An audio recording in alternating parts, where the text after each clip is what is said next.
That's right, April. A few minutes ago, I talked with a spokesperson with the state fire marshal's office. They have ruled this fire as an arson. Investigators on the scene, one by one, ruled out any possible accidental causes. Therefore, they say now that this fire was intentionally set. This year, the number of riders is expected to increase by 15%. More trails are also expected to be added as this attraction continues to make its mark on the state's tourism industry. Good morning again, Jack, and I think all the crowds are coming in spurts because it was really crowded several hours ago. It died down. Now I think it's starting to pick back up, as you can see from the cash register area behind me. You've probably had your Christmas tree up for a while, but today we met one man who gave a whole new meaning to waiting till the last minute. Since Jim, 12 others have walked out of these offices with the new V-Hold unit, giving them something much more than the ability to walk again. The department says that they plan to ask residents to subscribe to their fire protection service. Those who don't will be billed for responding to the emergency.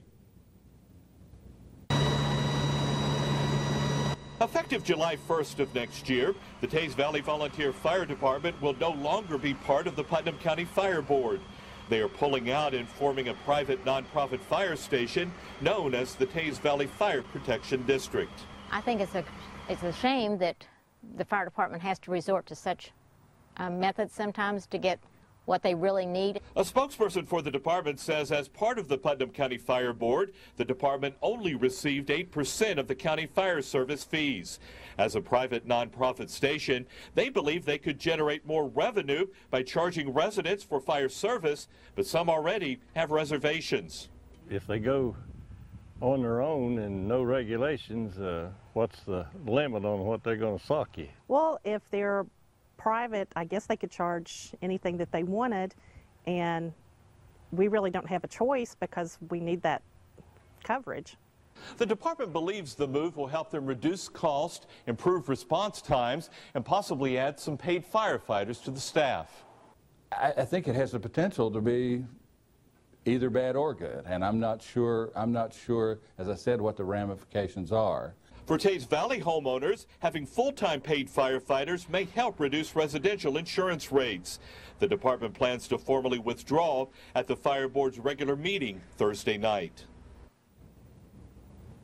Teays Valley intends to continue to provide mutual aid when needed. Meanwhile, a spokesperson for the Putnam County Fire Board says they have asked the county attorney to look into the legal issues surrounding this move. Let's talk to one of these shoppers that are here looking for a bargain. This is Amy Howard. I met Amy about a half an hour ago. She drove here from Belfry, Kentucky. Yeah. Why? For the savings. I have 3 small children, and it's, when you can rack up and save some money, it's, it's worth the drive. Well, let's see how you did. Let's briefly go through. What kind of bargains did you find? I got the backyard grill for my little boy who's 2, and I got it for like half price. I saved like $30 on the claw over here, so I mean it's normally $80, and I'm getting it for $50 this morning. $17 I think on the dart tag, and that's for my nephews. They're gonna love it. So the savings really add up on Black Friday. So it was worth this. So what was it, like a 2-hour drive up here?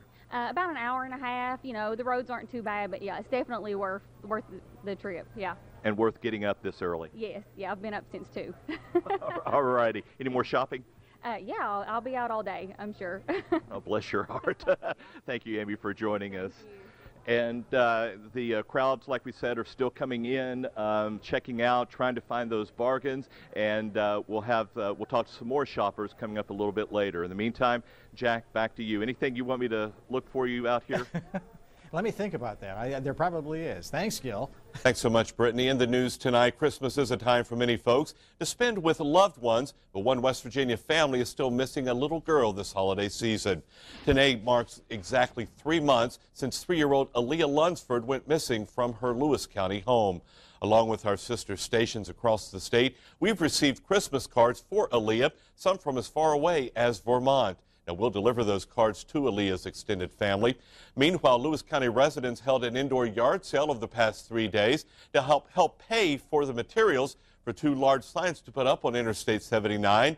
If you have any information that might help authorities find Aaliyah, you are asked to call the West Virginia Fusion Center at 1-866-WV-WATCH. Flags at state facilities in West Virginia will fly at half staff on Tuesday. Governor Earl Ray Tomblin issued the order to lower the flags in honor of Michael Scott Lakin. He's a West Virginia National Guard pilot that was killed in a plane crash in Ohio last Thursday. He was performing stunt aerial maneuvers during recertification testing. Lakin was part of the 130th West Virginia Air National Guard and spent more than a year flying combat missions in the Middle East. Lakin was also a pilot for the Mountain State, flying West Virginia King Air 350 and Cessna Grand Caravan planes. Domestic battery charges against a Putnam County commissioner have been dropped. Ed Rebrook, attorney for Commissioner Gary Tillis, says charges were dropped against his client after Tillis's wife and stepdaughter testified the commissioner did not hit anyone. Rebrook says that prosecutors then voluntarily dismissed the charges because they could not prove their case. Gary Tillis was arrested last September by Eleanor police. Last month, he told us he doesn't plan to seek re-election when his term ends next year, adding he made that decision before the September incident. Well, the controversy over tolls on Route 35 has come to benefit some local charities in Mason County. The Committee Against Route 35 Tolls collected funds for a legal challenge, that is, if tolls on Route 35 became a reality. It didn't, so now they're donating the leftover money to Mason County Toys for Kids, the Snow Buddies program, and the Point Pleasant Fire Department's holiday baskets for needy families. Each program received $885. Christmas is less than an hour away, and hopefully you finished your Christmas shopping. However, if you didn't, you're in luck. A few stores will actually be open tomorrow for those waiting until past the last minute.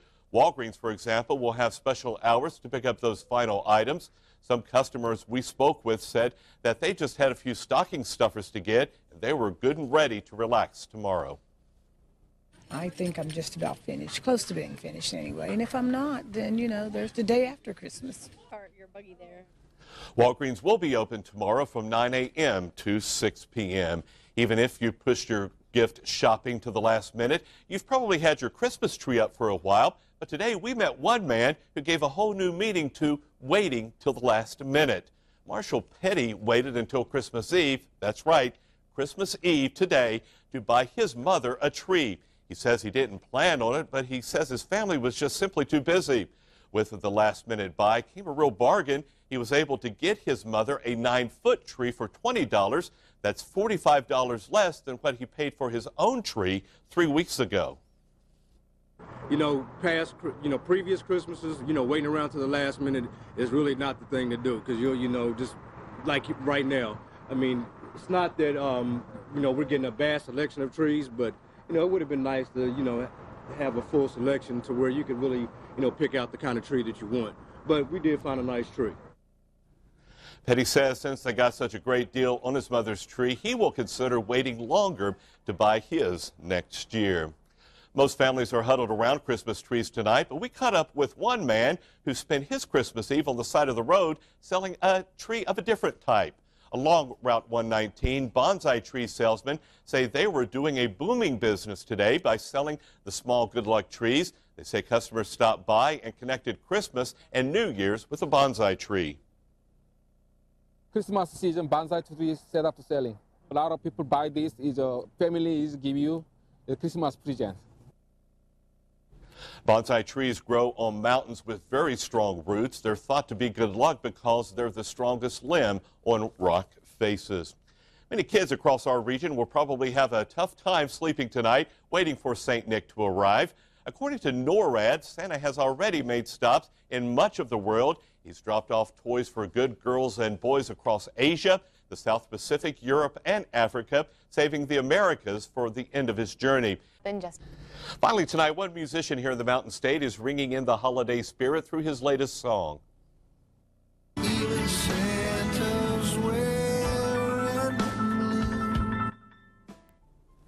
Sounds good. Santa's Wearing Blue, the name of the song. It's the latest by Morgantown musician George Johnson. Johnson says the song has been in the works for several years and that he wanted to write an original Christmas piece because as a kid, nothing beat a favorite holiday tune. When you're growing up as a kid, Christmas songs are always really special to you. And then as you grow up, you still love those songs. Yeah, there's a few songs in the past 20 years or so, but a lot of the great Christmas songs were written back in the 40s, 50s, and 60s. Christmas song. And you can find Johnson's song on iTunes. And tomorrow we're looking at mild temperatures. It's not going to be a white Christmas. Temperatures in the 50s, and then the rain returns on Tuesday, even some snowfall, so be careful traveling. All right, thanks, Brittany. Have a good evening, everyone.